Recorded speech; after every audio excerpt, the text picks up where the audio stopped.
आप सबका स्वागत है लर्न टू लॉजिक्स क्लासेस में। आज हम स्टार्ट करने जा रहे हैं क्लास 10 का chapter number 1 chemical equation and it's balancing.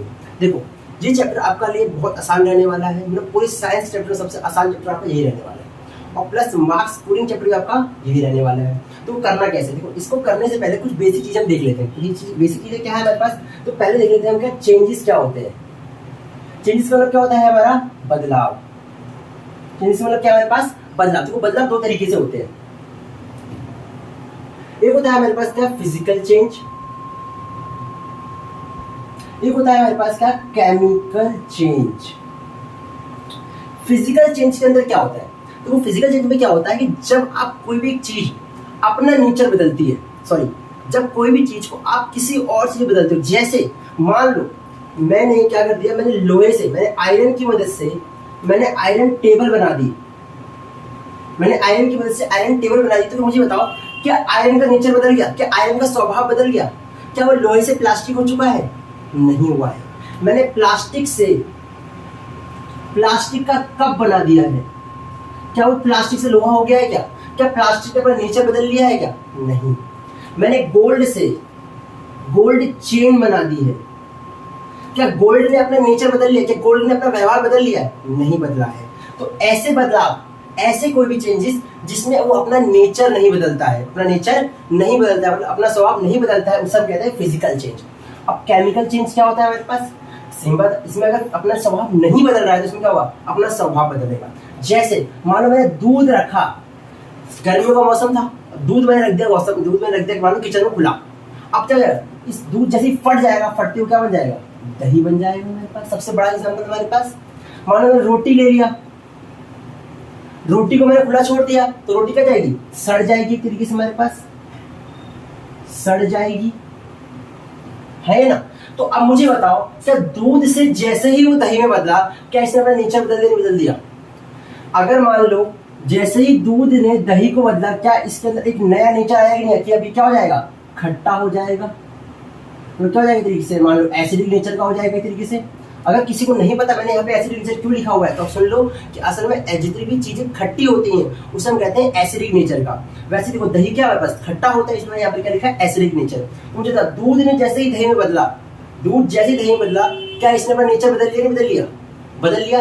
तो अब क्या ये फिर से दूध रह गया है? क्या देखो फिर से दोबारा एग्जाम्पल में आ जाओ। जैसे ही इस आयरन ने आयरन टेबल बनाया, क्या इस आयरन टेबल ने अपना आयरन होने का खूबियत जो है खो दी है? क्या नहीं खोई है। वो आयरन टेबल अभी भी आयरन ही है, लेकिन जब ये दूध से दही बना, क्या ये दही के अंदर भी दूध के गुण हैं क्या? अभी भी तो नहीं है। तो इसे हम क्या कहते हैं तरीके से, केमिकल चेंज। केमिकल चेंज क्या होता है, जिसमें which change it's nature. Nature मतलब क्या है हमारा स्वभाव। कोई भी ऐसा बदलाव जिसमें उसके नेचर में चेंजेस आ रहा है, उसे हम कहते हैं क्या, हमारा केमिकल चेंज। अब फिजिकल चेंज क्या होता है हमारे पास, which does not change its nature। मतलब जिसके अंदर अपने स्वभाव में बदलाव नहीं आता है उसे हम कहते हैं क्या, हमारा फिजिकल चेंज। केमिकल चेंज कहते हैं जिसमें अपने स्वभाव के अंदर बदलाव आ जाता है। ठीक है। अब देखो केमिकल चेंज, देखो फिजिकल चेंज जो पूरा है हमारा, इसे हम क्लास 9th के अंदर, क्लास 9th तक हम पढ़ चुके हैं। अब जो इस क्लास 10th के अंदर हम क्या पढ़ने जा रहे हैं, केमिकल चेंजेस। ठीक है। अब जितनी भी हमारी बातें होने वाली वो सब क्या बातें होने वाली हमारे पास, केमिकल चेंजेस। ठीक है, चलो आगे देखते हैं इसमें। अब थोड़ा सा आगे देखते हैं। अब देखो मैंने कहा बदलाव तो होंगे, मैंने क्या कहा, बदलाव तो होंगे। बदलाव अब कैसे कैसे होंगे, मैं जो कह रहा हूँ कि जो चेंजेस होंगे, जो मैंने कहा केमिकल चेंजेस है, केमिकल चेंज होंगे तो उसमें बदलाव होंगे। देखो फिजिकल चेंज हमें नहीं पढ़ना क्योंकि वो हमारे क्लास 9 तक का टॉपिक है। अब क्लास 10 में हम क्या पढ़ने वाले हैं, केमिकल चेंजेस। अब केमिकल चेंज में बदलाव कौन कौन से होंगे हमारे पास, तो टाइप्स ऑफ केमिकल चेंज कौन कौन से हो सकते हैं, आप मुझे खुद बताओ कौन कौन से बदलाव हो सकते हैं। पहला चेंज क्या, उसकी नेचर में बदलाव आएगा, चेंज इन नेचर। पहले क्या होगा, उसका स्वभाव में बदलाव आएगा। दूसरी बदलाव क्या था, change in colour. Change in colour, अरे भैया आप चेंज इन कलर कैसे, सब बताऊंगा फिर कैसे लिख लो। क्या हमारा चेंज इन कलर। अच्छा दूसरा क्या हमारे पास, चेंज इन टेम्परेचर आएगा। मतलब टेम्परेचर में बदलाव होगा। इन सब चीजों के बारे में बताने वाला हूँ, सीधा बताना, ठीक है। अच्छा, उसके अलावा देखो और क्या बदलाव आ सकते हो, मैं क्या कह रहा हूँ, हम एक चीज को दूसरी में बदल रहे हैं, तो एक चीज से दूसरी में बदलने में क्या क्या बदलाव आ सकते हैं। पहले उसका नेचर बदल सकता है, उसका कलर बदल सकता है, और उसका टेम्परेचर बदल सकता है। तो ये 3 बातें ऐसी हैं जो आप याद रख सकते, मतलब इसे कॉमन सेंस में भी कह सकते हो कि हाँ ये बदलाव आ सकते हैं तरीके से, ठीक है। तो अब हम आगे बात करते हैं। तो यहाँ तक क्या होगा, यहाँ तक क्या हो गया, ये हो गया आपका पूरा बेसिक, ठीक, जो चीज आपको समझ आती है, मतलब आप इसे समझ सकते हो। अब हम थोड़ा सा इसको और इलेबोरेट करते हैं, इसको और अच्छे से इलेबोरेट करते हैं।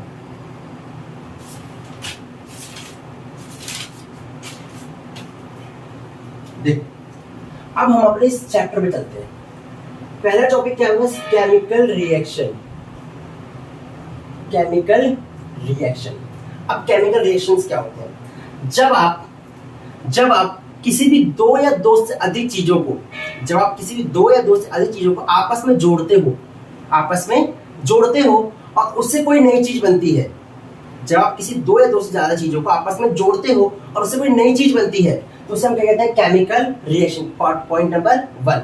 या फिर किसी भी एक चीज को तोड़ के एक से ज्यादा चीजें बनती हैं, उससे भी हम क्या कहते हैं, केमिकल रिएक्शन। दोबारा सुनो, मैंने क्या कहा, जब आप किसी भी एक या एक से ज्यादा चीजों को तोड़ते हो, जब आप किसी भी एक या एक से ज्यादा चीजों को आपस में जोड़ते हो और उससे कोई भी एक या एक से ज्यादा चीजें बनती हैं, उसे हम क्या कहते हैं, केमिकल रिएक्शन। और साथ ही साथ मैंने क्या कहा, जब आप किसी भी एक चीज को तोड़ते हो और उससे एक से ज्यादा चीजें बनती हैं, तो उसे भी हम क्या कहते हैं, केमिकल रिएक्शन। मतलब चाहे जुड़ के कोई चीज बने, चाहे तोड़ के कोई भी चीज बने, तो उससे हम क्या कहते हैं, तरीके से केमिकल रिएक्शन। जैसे मान लो मैंने एग्जांपल दिया कि मैंने 2 हाइड्रोजन ले लिए, मतलब मैंने 2 हाइड्रोजन ले लिए और एक दो ऑक्सीजन ले लिए, और जैसे ही मैंने इन दोनों को आपस में जोड़ा तो क्या बन जाएगा हमारा H2O। देखो ये क्या है हमारे पास, गैस है, ये क्या है हमारे पास, गैस है, लेकिन ये क्या बन गया, वाटर बन गया। तो जैसे ही मैंने एक से ज्यादा चीजों को आपस में जोड़ा तो उससे क्या बन रहा है, एक नई चीज बन रही है। और मुझे बताओ क्या इसका नेचर बदला है, नहीं बदला। ये दोनों गैस है, ये क्या बन गया, वाटर बन गया। मतलब सीधा गैस से क्या बन गया, वाटर बन गया, ठीक है। अच्छा, इसके अलावा क्या कह सकता हूँ, इसमें AgCl, सिल्वर क्लोराइड। अब देखो इसको मैं वैसे समझाऊंगा नहीं, इतना समझ लो। सिल्वर क्लोराइड जैसे ही आप सनलाइट के कांटेक्ट में लेके आते हो, सिल्वर क्लोराइड को जैसे आप सनलाइट के कांटेक्ट में लेके आते हो तो ये टूट जाता है, और टूट के क्या बनाता है हमारा Ag+Cl, मतलब सिल्वर प्लस में क्लोरीन। तो मुझे बताओ, यहाँ पर किसी दो चीजों को जोड़कर हमने एक चीज बना दी, इससे भी हमने क्या कहा, केमिकल रिएक्शन कहा। यहाँ पे हमने एक चीज को तोड़ के दो चीजें बना दी, इससे भी हमने क्या कहेंगे, केमिकल रिएक्शन। इसकी डेफिनेशन हम लिख सकते हैं क्या, the process in which new substances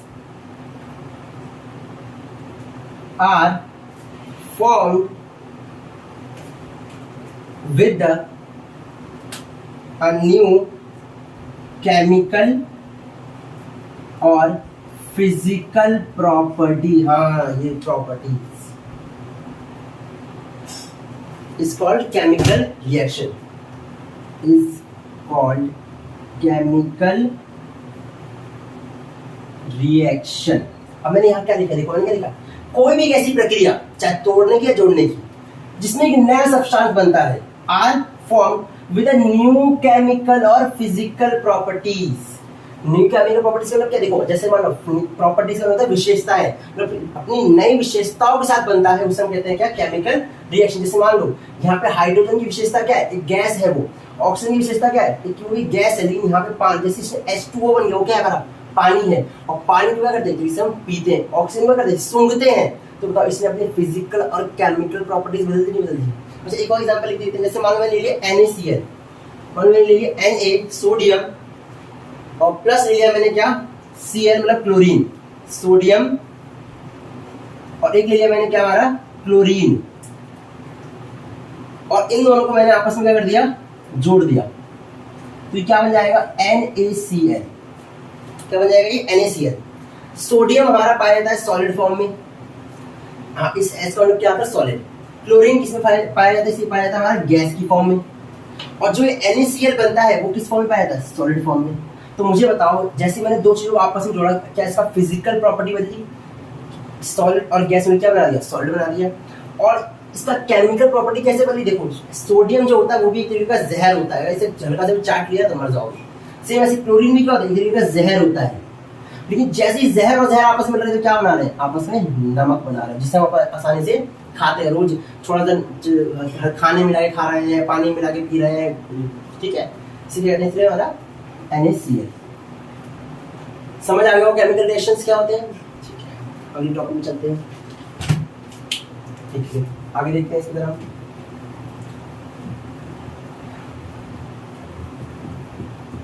अब देखो, मैंने यहाँ पे 3 एग्जांपल लिए थे। मैंने इसमें क्या कहा था? H2 प्लस में O2 बराबर में H2O, एग्जांपल मैंने ये लिया था। एग्जांपल मैंने लिया था Na प्लस Cl2 बराबर में क्या बनाएगा? NaCl। एग्जांपल मैंने यहाँ पे क्या लिया था हमारा? हाँ, AgCl2 बराबर में क्या बनाएगा? Ag प्लस में Cl2। तो ये 3 एग्जांपल मैंने लिए थे। आपको मैं दोबारा क्यों लिखवा रहा हूँ? दोबारा मैं इसलिए लिखवा रहा हूँ, देखो, इसे इस साइड को हम कहते हैं LHS, इस साइड को हम कहते हैं क्या है? RHS। इस साइड को हम कहते हैं LHS, इस साइड को हम कहते हैं RHS। तो जो दो चीजें आपस में जुड़ती हैं, जो दो चीजें आपस में जुड़ती हैं, उन्हें हम कहते हैं रिएक्टेंट।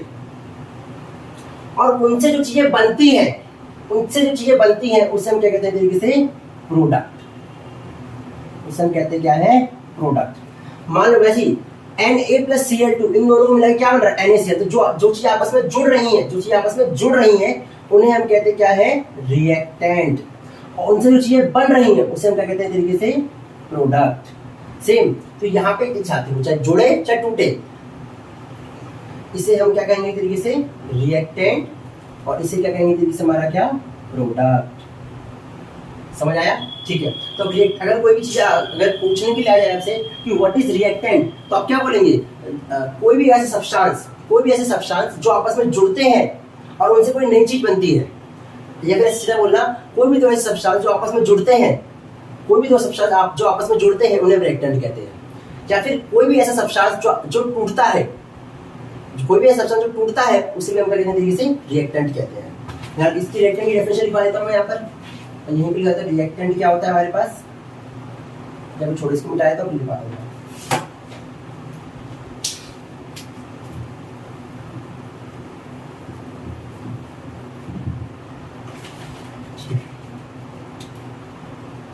अच्छा देखो, रिएक्टेंट कैसे लिखेंगे हम? रिएक्टेंट क्या होता है हमारे पास?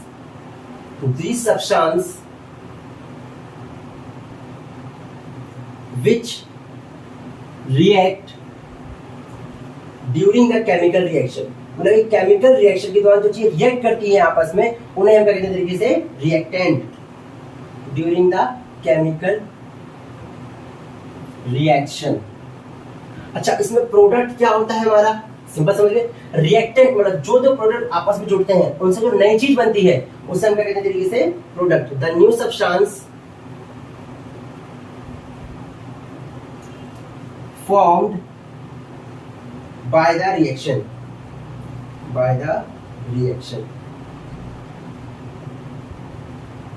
ठीक है। अच्छा, रिएक्टेंट प्रोडक्ट हो गया हमारे पास यहाँ पर। अच्छा, उसके बाद एक क्वेश्चन आता है, और मतलब ये क्वेश्चन मुझे इसलिए ज्यादा अच्छा लगता है कि जब मैं क्लास 10th में था तो इस क्वेश्चन बड़ा दुखी कर रखा था, क्योंकि ये मेरे प्री बोर्ड में भी आया, मेरे बोर्ड में भी आया और मेरे यूनिट टेस्ट में भी आया। तो लगातार प्री बोर्ड मैंने 10th जितने पेपर दिए, ये कुछ आएगा, इसलिए मुझे क्वेश्चन तरीके से याद हो गया है। क्या क्वेश्चन है हमारे पास कि अगर एक मैग्नीशियम रिबन को अगर आप हवा में लेके आओगे, मैं पहले लिखता नहीं, समझाया था वैसे कि अगर किसी भी मैग्नीशियम रिबन को अगर आप हवा में लेके आओगे तो उसमें क्या होगा? तो देखो, जो मैग्नीशियम होता है वो हाईली रिएक्टिव मेटल होता है। तो जैसे ही हवा के कांटेक्ट में आता है वो आग पकड़ लेता है, और जैसे ही वो हवा के कांटेक्ट में आता है वो आग किस रंग की होती है? तो वो आग होती है हमारी व्हाइट डेजलिंग फ्लेम। और जैसे ही वो हवा के कांटेक्ट में आती है तो उसमें आग लग जाती है। अब बताओ, कोई भी चीज अगर जलेगी तो उसमें क्या हो जाएगा? वो जल के राख हो जाएगी। तो राख को हम क्या कहते हैं तरीके से? हमारा पाउडर। और इसका पाउडर किस कलर का होता है? इसका पाउडर होता है व्हाइट कलर का। बोला जाएगी आपसे, समझ आया? देखो दोबारा सुना मैंने क्या कहा आपसे कि अगर एक मैग्नीशियम रिबन को अगर आप हवा में लेके आ जाओगे, मतलब हवा एयर के कांटेक्ट में लेके आ जाओगे, तो उसमें क्या होगा? ये ऑब्जर्वेशन लिखने के लिए आती हैं ये चीजें। वैसे ही चीज़ें दोबारा लिखवाऊंगा, चिंता मत करना, सब चीज़ें दोबारा लिखवाऊंगा, ठीक है। क्या आएगा कि अगर एक मैग्नीशियम रिबन को अगर आप हवाई कांटेक्ट में लेके आओगे तो क्या हो जाएगा इसमें, तो याद रखना कि मैग्नीशियम रिबन जो होती है वो हाईली रिएक्टिव मेटल होता है। तो जैसे ही वो हवाई कांटेक्ट में आता है, मतलब एयर कांटेक्ट में आता है, तो उसमें आग लग जाती है। और जैसे इसमें आग लगती है तो आग कौन से कलर की होती है, तो व्हाइट कलर की होती है, ठीक है। और जैसे किसी में आग लगती है तो क्या हो जाएगा, राख बन जाएगी। तो उससे जो राख बनती है वो राख कौन से कलर की होती है, तरीके से व्हाइट कलर की होती है, ठीक है। आई होप कि आपको यहाँ तक का सेशन अच्छा लगा होगा। कोई बात नहीं, हम इसके अलग अलग सेशन लाने वाले हैं, तो आप हमारे इस चैनल से जुड़ने के लिए इसको सब्सक्राइब कर लीजिए।